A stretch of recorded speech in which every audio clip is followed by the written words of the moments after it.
sous-préfet di nuyu également le partenaire PAM di nuyu IEF di ko gërëm di nuyu maire yi teew yëpp di leen wax ne wax dëgg yàlla xam ngeen seen taxawaay ci wàllu éducation donc comme ni ko maire Ndiaye waxee maa ngi fi teewal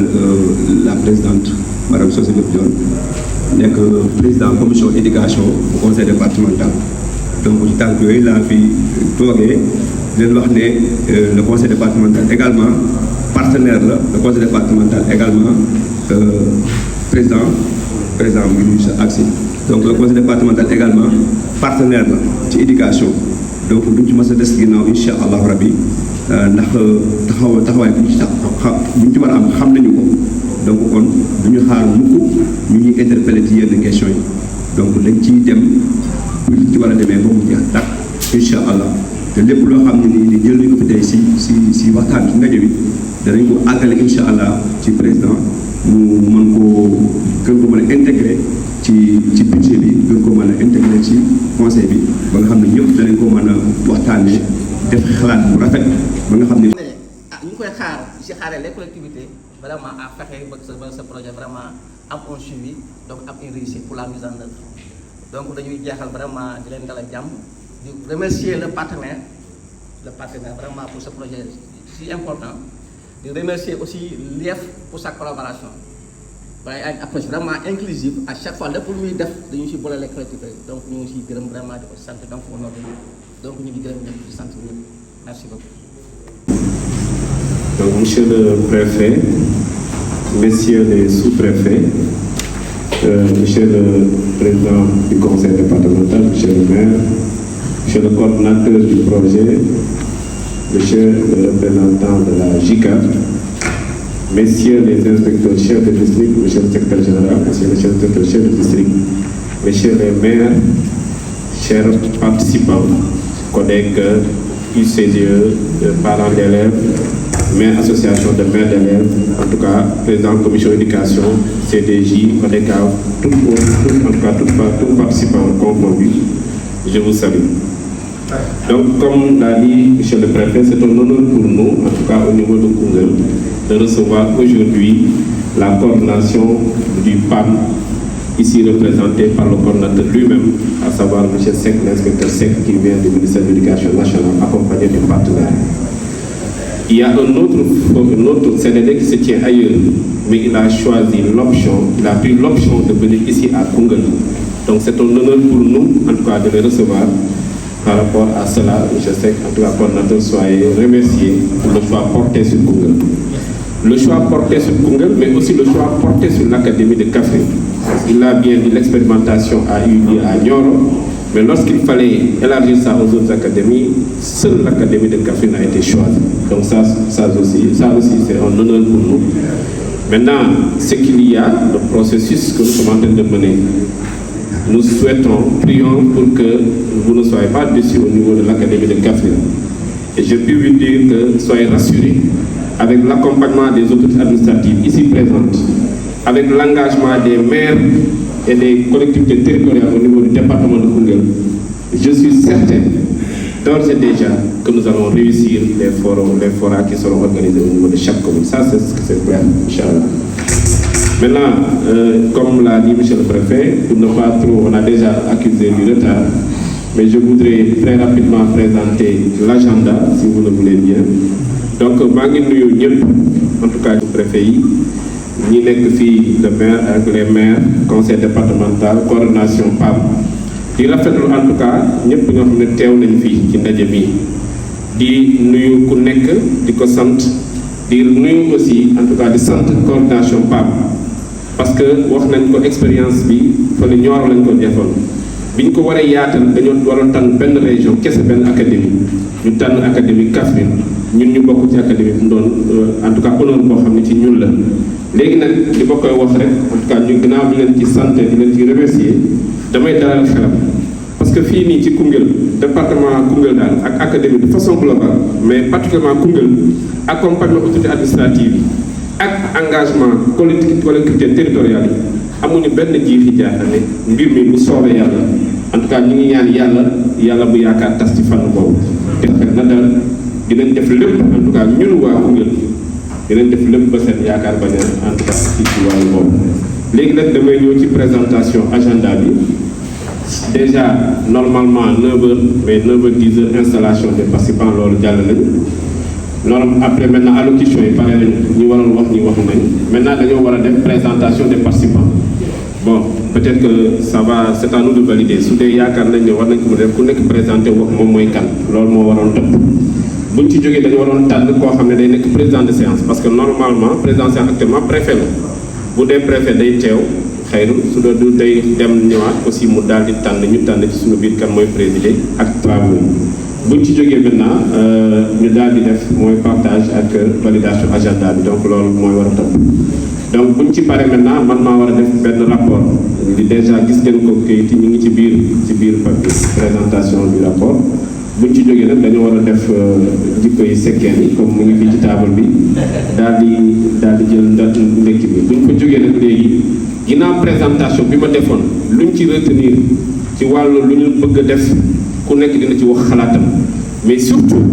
luñ ci gën a xaar parce que préfet wax na ko soo leen gisee ñu xaaral di maire yi parce que mënuñu ko def fekk maire yi teewuñu mënuñu def fekk maire yi teewuñu loolu moo taxoon ñu bëggoon insister woon fan yii yëpp maa ngi tooñ sama ñeenti xarit ku mel ni maire Missirah maa ngi insister ci ñoom pour que ñu mën a teew pour que lii parce que engagement balaa nga koy jël na fekk boromam teew loolu moo gën a neex ne dinaa jël bu ma demee ma wax te donc loolu moo taxoon ñu insister ci présence maire bi donc loolu buñ ci discuter ñëw après maintenant discussion yi ñu war a acteurs yi fi nekk yi aussi am na yeneen acteurs yu dul maire yi aussi ñoom tam ñu daal di jël ay engagement pour mën a accompagner processus bi en tout cas mën a ñu ne maire lii la engagé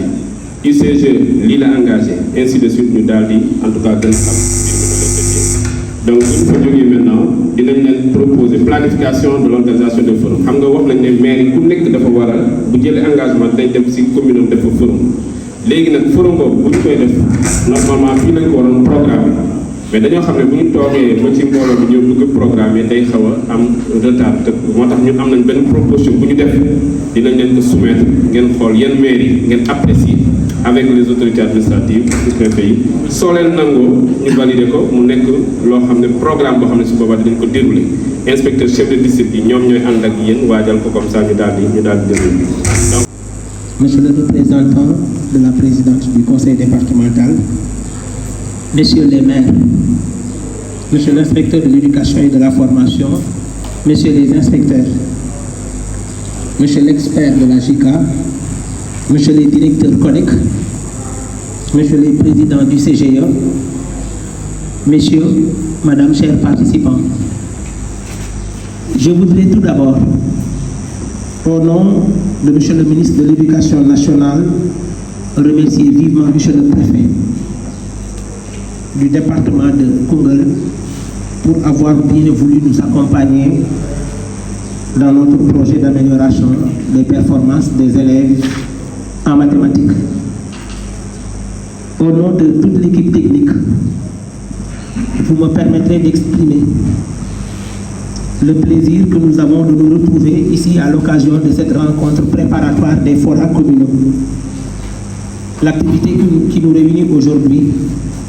marque l'acte 1 de la mise en pratique de l'approche forum communal au niveau de la région de Kaffrine. Il me plaît de rappeler que le projet d'amélioration des apprentissages en mathématiques à l'élémentaire, PAM, vise le renforcement des performances des élèves. À ce titre, le projet déploie une stratégie globale qui implique une synergie d'action et un engagement soutenu des différents acteurs. Cela nécessite une franche collaboration entre l'école et la communauté, dont le résultat ne peut être que l'amélioration de la qualité des enseignements-apprentissages. Alors, la rencontre qui nous réunit revêt d'une importance capitale. Elle fait partie des jalons qui confirment que le Sénégal s'est résolument engagé dans la voie du relèvement de la qualité des services éducatifs et particulièrement à travers le renforcement des filières scientifiques. ñun ñëpp ñoo xam ne Sénégal tey bu fekkee da nga am 100 bacheliers fukki ak juróom-ñett ñoom la seen xam-xam màcc ci wàllu mathématique juróom-ñett fukk yi ak ñaar muy 82 yi seen xam-xam ak seen xarala dafa xaw a nekk ci li ñuy wax xam-xamu làkk ci littérature ñu gis ne réew yi demee noonu de développement da leen a jafe ñu bëggoon ci tàmbali bi xale bi bu ñu doon tout tànk ci wàllu xam-xamu xayma muy mathématique ñu gën koo dooleel ñu gën koo dëgëral projet PAM jóg pour loolu nga xamante ni moom moo soxal président de la République à travers les assises de l'éducation et de la formation fexe ba filière scientifique yi yokku du jar may rappeler décision présidentielle numéro 1 issue des assises de l'éducation et de la formation qui commande de réorienter le système éducatif vers les sciences, les mathématiques, le numérique, les technologies et l'entrepreneuriat. Il a été dit tantôt qu'après la première phase, ou bien la phase pilote du PAM, les résultats ont été satisfaisants et cela a renforcé l'engagement du Japon et du Sénégal à enclencher une deuxième phase.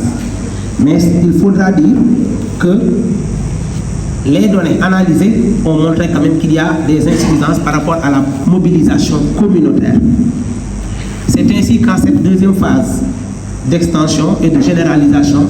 l'approche forum communal a été expérimentée dans le département de Nioro. bi ñu gisee ne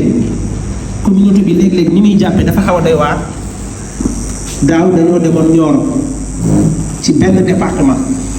mu am fukki commune ak juróom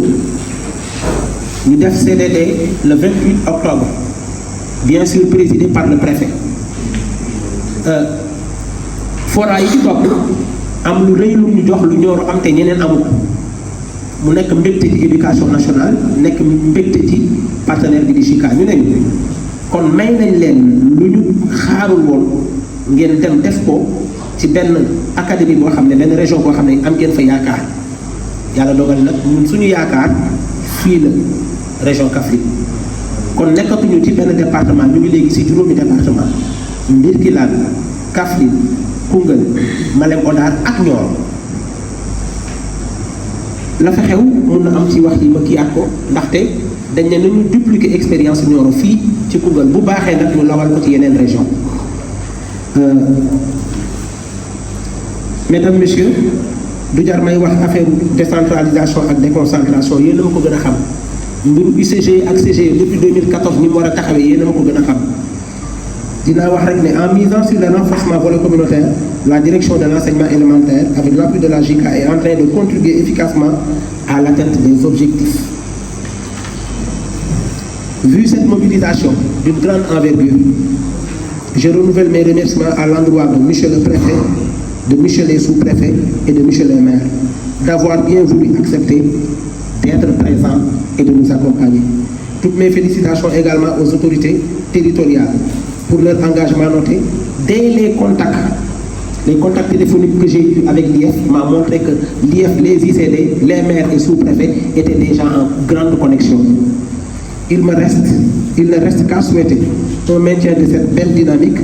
pour la réussite des différents forats qui vont suivre. Ayant confiance de l'engagement de la communauté éducative du département de Koungheul,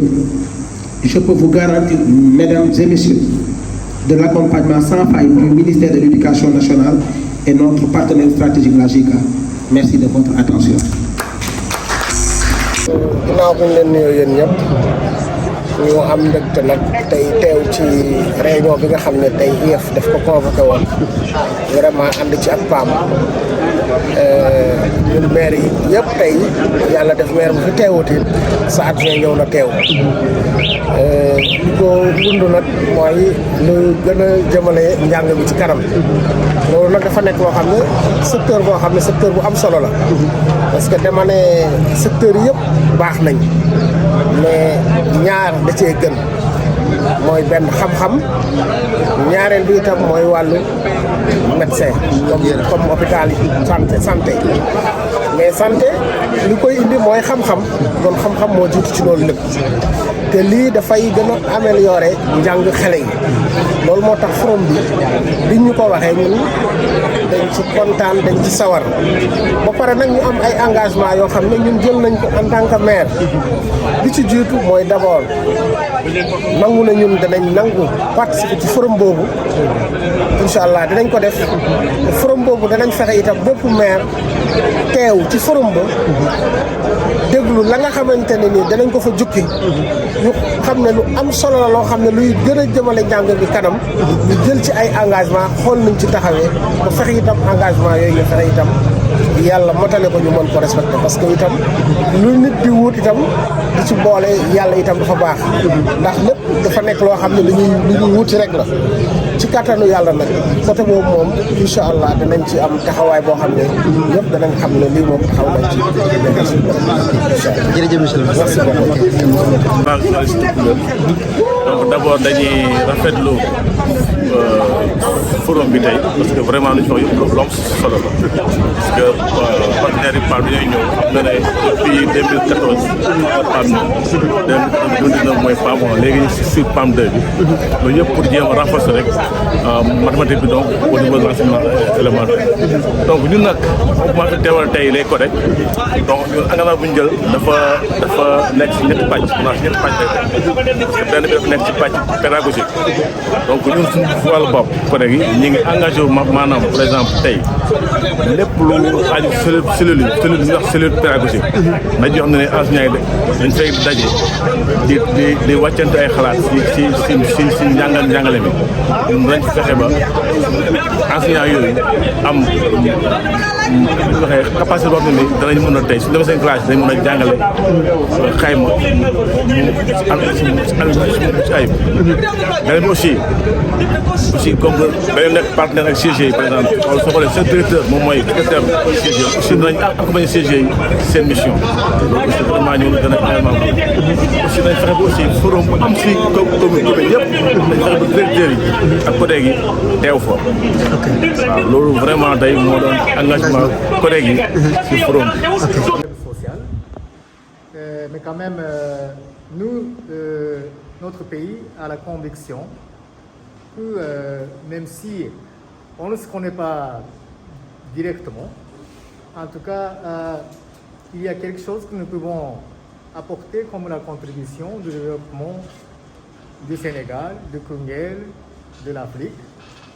Et c'est pourquoi donc on m'a amené ici jusqu'à Koungheul pour vous voir directement, pour suivre votre discussion aujourd'hui. Et moi aussi, j'ai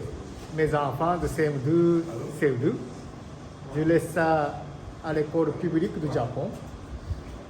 parce que je crois que la communauté de ma localité, du Japon,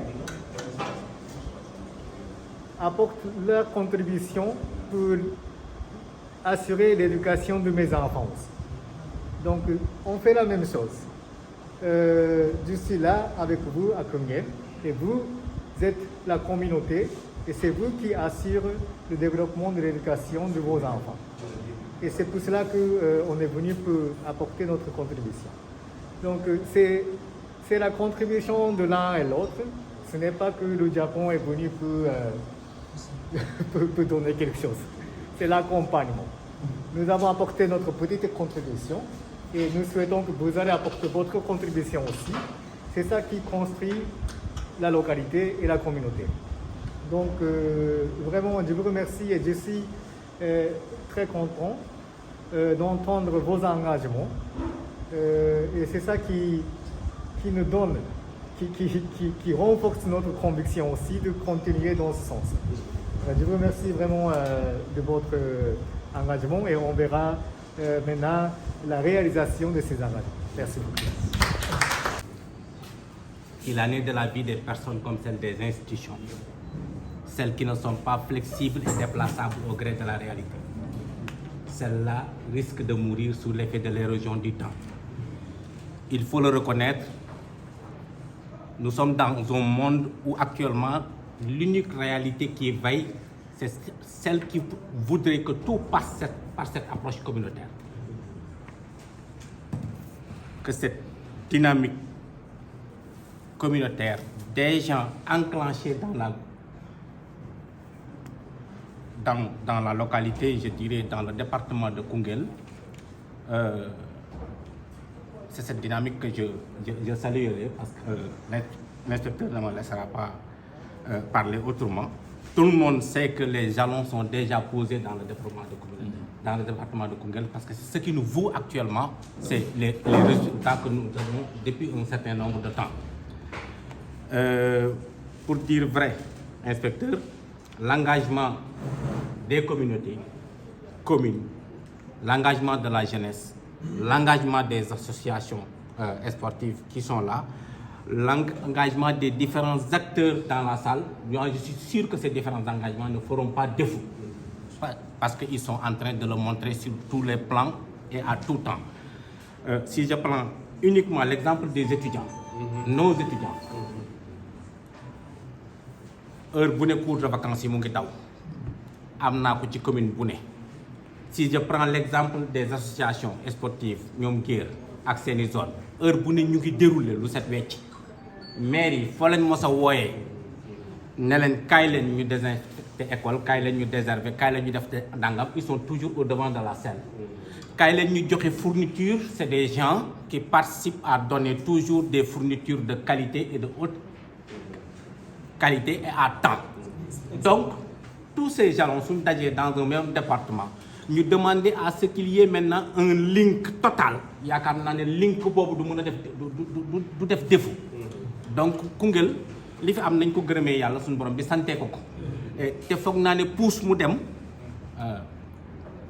am nañ ko ba pare. Donc, ñuy ñaan prier pour que cette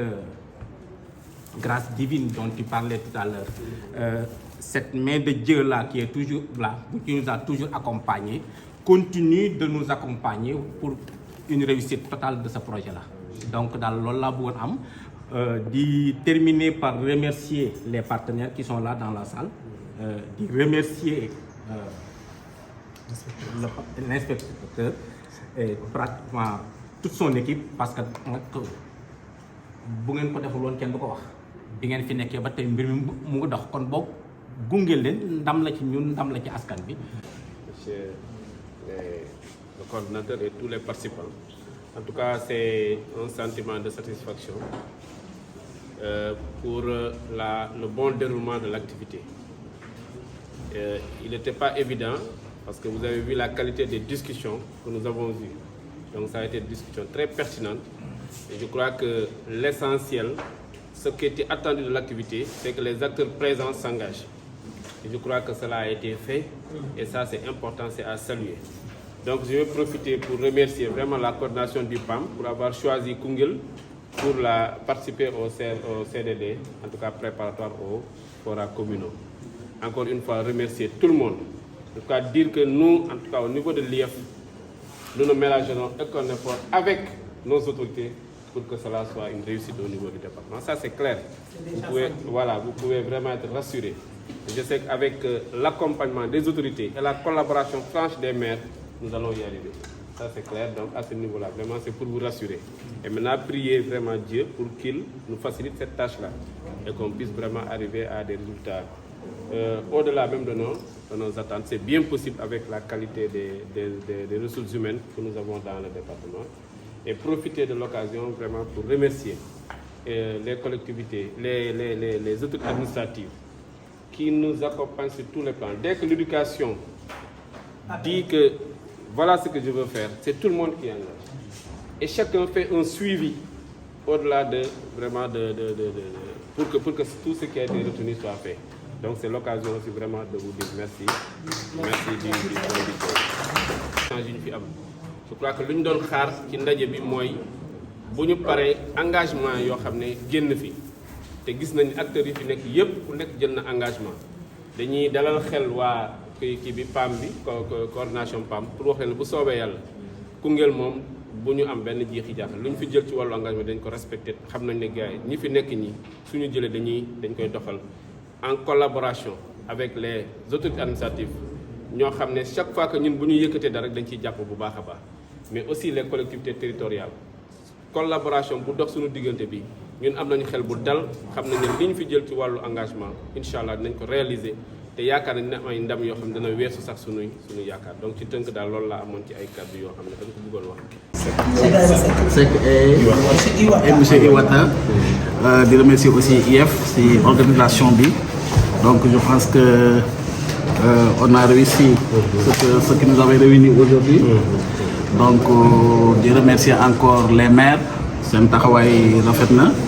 aussi seen engagement aussi dégg nañ ko donc je pense que et puis yaakaar naa ne da ngeen ko jëfee di remercier aussi tous les acteurs de l'éducation qui sont là dans la salle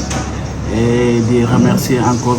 les sous-préfets qui sont présents et que je pense que ñoom pare nañ pour comme ni ñu ko waxee pour accompagner leen donc pour la réussite des forats donc luñ ci le dernier mot qu'on dira c'est seulement il faut tout faire pour que les engagements qui sont pris soient respectés donc loolu mooy li nga xam ne mooy lu am solo jël engagement am na mais aussi respecter engagement c'est une autre chose donc mais je pense que yàgg ngeen jël engagement te yàgg ngeen ko respecter donc cette fois-ci je pense que ce sera la continuité donc di remercier féliciter IEF ci liggéey bi nga xam ne mu ngi koy def on ne cessera jamais de le dire parce que dañoo génn ci année scolaire boo xam ne wax dëgg yàlla le département de Koungheul dafa siggi avec de bons résultats donc au CFE entrée en 6e et BFM donc loolu c'est parce que rek y avait une personne très dynamique avec une équipe très dynamique bu ko jàppale avec des enseignants aussi très dynamiques et des parents d'élèves yoo xam ne aussi gëm nañ école donc li ma wax léegi rek mooy que ni am na loo xam ne war nañ ci gën a góorgóorlu parce que ay xale bu ñuy jàng di def de très bons résultats mais ñun aussi suñuy devoir lañ de les récompenser de les accompagner mënu moon comprendre cette année avec tous les résultats qu'on a réalisés amul benn moment bu ñuy joxe prix d'excellence à nos enfants yi nga xam ne def nañ de très bons résultats loolu dafa baax parce que day créer émulation au niveau des élèves loolu je pense que dès maintenant il faut que ñu koy xalaat di si bàyyi xel di ko def donc maa ngi remercier tout le monde et nous déclarons clos cet atelier donc di xaar maintenant ngeen xaar déjeuner